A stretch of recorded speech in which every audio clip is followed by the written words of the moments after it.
welcome back to the Not Carrie Bradshaw YouTube channel. In this video, I am finally recapping the season finale of season 4 of Insecure. Thank you guys for sticking with me through all 10 of these episodes. This has been an amazing amount of growth for my YouTube channel that I did not anticipate. So thank you guys so much for joining, for commenting, for subscribing. I really appreciate it. This season ended up being something that we really collectively needed as a community, not only because of the pandemic, but because we are now in the midst of what I hope is an actual revolution where Black people are going to start being recognized as human beings. We'll see what happens, but these Sunday night episodes were a much needed break from a lot of trauma that we are going through right now. So thank you to the creators of Insecure.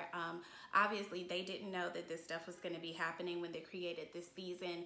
And I think it's a true testament to what it means to stay true to your craft and what you can contribute to the world or to your community, because this ended up being something that, like I said, we really needed just as a break from all of the things that we're seeing on TV and on social media. And of course, we want to keep Black Lives Matter at the forefront of conversations, but we're also human people, and we do need a break sometimes from what is basically just constant trauma. So with that being said, let's dive into the episode. First of all, y'all gotta give me my props. So much of what I predicted turned out to be right. First of all, starting with the fact that Lawrence got the job in San Francisco, and he does end up asking Issa, like, what are we doing? Would you consider moving? And I don't know if I was just looking too hard, but it seemed to me that he was a little bit hesitant when she was saying, you know, we can make it work. And I can't tell if he just wanted her to consider all parts of what it would mean, because she's building her business right now and what that would look like for her life. But it did look a little bit like he wasn't sure, even though he was trying to make sure she was. I could be tripping, but he did look a little bit like, girl, you sure you want to do this? Kind of, but that's just me. I might be tripping, but I did pick up on a little bit of hesitation there. And I'm going to be honest, to me, long distance is not a deal breaker, especially when we're talking a 45-minute flight. And I've been single for so long that honestly, I think that a long distance relationship would be a good way for me to ease my way back into having someone in my life in that way. So I'm not opposed to it. And again, I think if it's the right person, you will make something work, and it really won't take that much effort if it's something that you both are committed to and that you both really want to pursue. So I was a little excited, but I kind of had this like feeling that this is going too well. Foreshadowing. Next up, Molly drags Andrew along to a work function. Finally, we see that Andrew is starting to kind of lose his shit a little bit, because the evening is winding down. BJ, Molly's fine ass former mentee, you know, says, hey, we're gonna go to the next spot, you guys should come. And Molly, without even consulting with Andrew, just decides for them that they're gonna go, which is something that she has consistently been doing throughout their whole relationship. And Andrew, just trying to kind of play along, compromise, go along to get along, is like, okay. But then when they get to Molly's house, he finally is like, look, we both know that if it had been me that wanted to stay at a work function or wanted to do something else or whatever, you would have lost your shit. You do not compromise at all. And in Molly's mind, she's like, I make compromises all the time. And I'm like, where? Because I don't remember. And to be fair, we are 4 seasons deep, and it is entirely possible that Molly has made compromises, but this season, I have not seen her compromise or bend or make concessions for Andrew very much at all. And you can tell that he is fed up, you know, from the trip with to Mexico, where she didn't want to do every single thing on the brothers list, you know, and that first day they did what Molly wanted to do. And a lot of times in this relationship, we've seen Andrew just going along to get along. That's only going to last for so long. And that's why I say compromise is fine, but both people have to be making concessions for each other. It can't be one person always bending to the other person's will. So I was like, yes, stand up for yourself, Andrew. Don't let her run all over you like that and rule your life. The conversation gets interrupted because we get a call from Kelly that Tiffany is missing. This part of the episode felt a little bit clunky for me. I'm really happy to see postpartum depression being discussed, especially as it relates to Black women, and especially in a realistic way, because it's not something that we see a whole lot of. I'm very appreciative of Natasha Rothwell and her ability to ad-lib really funny shit. I think they tried their best to put in a little bit of comic relief, but this plot line felt clunky to me. I can't put my finger on why. I don't know if maybe it was too ambitious of a topic to cover in the time allotted for this show. And whether it's the network or the creatives, whoever has made the decision that this show can't be more than 30 minutes, I think we needed a little bit more time to pace this out, because it felt kind of crowded maybe. And I think they've been, to be fair, they've been alluding to the fact that Tiffany is suffering, adjusting to becoming a mom. But something about this plot did not quite curl over for me. I think it was kind of anticlimactic. When they finally found her at the hotel room, it was just like, oh, well, here she is. I don't know. I don't know if it was the performance. I don't know if it was the writing. And even on the after show, Amanda Seales says that she made this decision to have Tiffany's manicure not so well done. I'm going to be really honest with you. When she opened up the door, the first thing I noticed was that her nails looked perfectly polished. So I don't know if there just wasn't, that detail wasn't picked up by the camera, but I was like, I didn't see that. It looked to me like your nails was freshly done. In fact, I was thinking to myself, oh, this bitch must have went and got a manicure when she was out here deciding she was going to abandon her family. And the question that I have too, just as an aside, how do you recover from that as a couple? How do you come back from a place where it was like you were ready to just leave it all? I think Derek did a really good job of being a supportive husband and doing all that he could do. But I think sometimes when it comes to mental health, outside people can only do so much if you're not willing to do something to help yourself. So again, I think the conversation was needed, but the way that it was executed was just a bit clunky for me. I don't know. I think that it was too much to put into this 10 minutes of a 30-minute episode. Was this episode 30 minutes? I don't know. Anyway, I would have liked to have had that paced out a little bit more, because when they finally found her, it was just like, all right, moving right along. I don't know. I wasn't super happy with that scene. So Andrew and Molly finally have this conversation. Tiffany has been found. She's at Andrew's house, and he's trying to be supportive, and it's just like, we can have this conversation another time. When they finally get into it, though, number one, I'm really happy with how well Andrew expressed himself, because I think that in these conversations, we don't typically see guys express exactly how they're feeling so well so often. So I really appreciated that his communication skills were good. What struck me, number one, is that Molly was so willing to go to therapy, to change, to do this, to do that for Andrew, but didn't have half of that energy for Issa. She was ready to just throw Issa completely away, but Andrew, she was willing to do whatever to make this work. And Andrew was like, let's back up. Is this even something that you want? And Molly hesitates. That was odd to me, because I'm like, it did seem like something that she really wanted. To me, from my perspective, I think that she really did want to make this relationship work. But some people on Twitter were saying, sometimes a person just wants to win. and not necessarily that they want the person.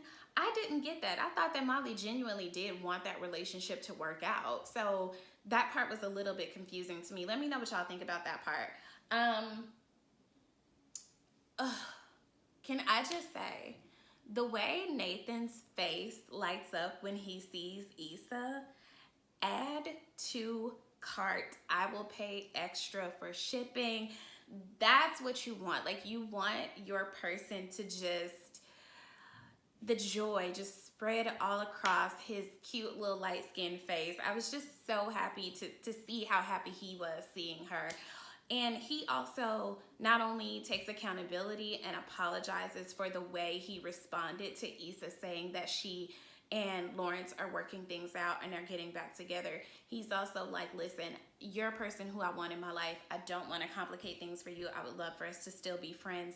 That made me really happy. I don't know how capable people are of being friends with people after they have, slept together. And, a lot has happened between Issa and Nathan. So I don't know how I feel about, obviously their friendship is going to have to do well because he's, giving her the space in the back of the barbershop for her next event, which I think is really cool that they're able to help each other out in their endeavors. But I don't know. I kind of hope that they can just be friends, but I also don't want to operate from a place of scarcity to say, well, if it don't work out with Lawrence, she can just go back to Nathan. There are more men in the world. So, again, I love how well men in this show this season are communicating and expressing themselves. I would like to see more of that IRL. So we get to the next scene, which, again, give me my props because I said Condola was pregnant. What I don't understand is the timeline. I think Lawrence knew that Condola was pregnant from that first conversation that they had where he said, we talked and it's over. I think that he finally, since Issa said, yeah, like we can make this work, I think that's when he was like, oh, I really probably should tell her. Because it doesn't make sense that Condola was blowing up his phone the night that he and Issa went on this date and they had this conversation and ended things, but she didn't say that she was pregnant. I think he knew the whole time and was just trying to feel things out with Issa to see where things were going before he made that confession. And to be fair, I don't think that this makes Lawrence a bad guy. I don't think that he did anything wrong. I just think that this is sometimes how life goes, where you think that things are finally falling into place and then life comes along and kicks you smooth in the balls. It happens all the time. Your life elevates in one place and then in another place it goes completely to shit. That's just the reality of life. So I do kind of actually appreciate them, the relatable content. That's how it be sometimes. I saw a lot of people saying like, oh, it doesn't make sense. Condola didn't want a baby with her husband, but she wants one with this man who she really didn't even want to be in a relationship with. To be clear, I don't think Condola necessarily wants Lawrence. I think Condola wants the baby. And you have to understand that things are always about timing. It's okay that she was not ready to be a mom when she was with her ex-husband. For all we know, it's because of him that she didn't want to have a baby. I know me personally, I have only recently in the past year decided that I want to be a mom. Previously, I did not have that bone in my body. Like, I didn't have baby fever. Like, people would send me pictures of cute babies and I would be like, what you want me to do with this? It's a cute baby. Like, let's move on. I don't know why. I don't have any man in my life in a romantic capacity, but I just decided like, oh, I think that is something that I want. Not every woman is walking around her whole life feeling or knowing truly that she wants to be a wife and mother. It's okay for someone to up and decide, I want a baby. And there are a lot more women than you realize who just want a baby and don't actually want the partnership of marriage. Expand your mind a little bit more, because I don't think Condola was trying to trap Lawrence. Condola really wasn't even feeling Lawrence like that. And I think that she was sincere when she said, you can be as involved as you want to be. I think she's just at a place in her life where she wants the baby, honestly. I felt really bad for both of them, for both Condola and Lawrence, because for Lawrence to say, I don't want this, that would break my heart, even if I didn't want to be with the guy, just to know that I would be raising a baby that was not wanted by its father. And a lot of people were just like, oh, I would exercise my pro-choice rights like immediately if I found out that a dude didn't want me or my baby. That's you. Some women really just want the experience of motherhood without the partnership. It happens. I think that Issa was spot on accurate when she said this is too much. It's not only the long distance that they would have to work through, but it's also the baggage of this baby. Issa was saying on the wind down, like post show, when Issa fantasized at the end of last season about her and Lawrence getting married and having a baby, that's a milestone that she wanted them to do together. That's now something he's gonna do with Condola. Whether they work that relationship out or not, she's still gonna be a huge part of his life. And of course, you can work through a lot of shit if you really want to, but I don't know that the willingness is there. It's like, okay, maybe we gave this as much of a try as we could or should have, and that's just it, you know, like this has run its course. And then I'm also like, Lawrence doesn't come off to me as somebody who would abandon a baby. I feel like he's going to come to a place where he wants to be present in that child's life regardless. But then that begs the question, does he still move to San Francisco? If he's, you know, however far away, can he really be that active of a father? Is he gonna turn that job down now because he's now kind of in a position where he has to be around to support this kid? I don't see him abandoning this kid for Issa or period. He just doesn't come off as a deadbeat kind of guy to me. My heart broke for Issa. I mean, she genuinely looked so disappointed, and a part of me was like, see, this is some shit that would happen to me, because normally I think the average person would have just dated Lawrence and Nathan and just figured out which one was going to shake out. And then, you know, in that instance, obviously you should just go back to Nathan.